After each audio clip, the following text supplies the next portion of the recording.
Nandito kami sa may Robinsons Magnolia. Syempre, uunahin natin tong National Bookstore. Mamimili kasi si Avery ng school supplies niya, tapos isasabay na rin niya yung mga prizes na ipapamigay niya sa birthday party niya.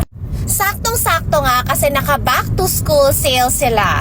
Ayan, tingnan nyo, may items pa for as low as 20 pesos only. Sobrang sulit.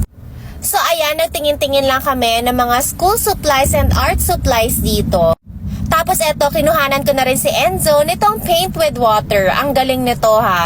Si Avery naman, itong neon light set yung napili niya. May area na rin silang sinet dito for elementary, high school, pati na rin college. Ongoing na rin pala yung Panalo Balik Eskwela Mo raffle promo. For every 199 pesos spent on any items, meron ka ng 1 raffle entry. Valid tong promo na to from July 8 to September 5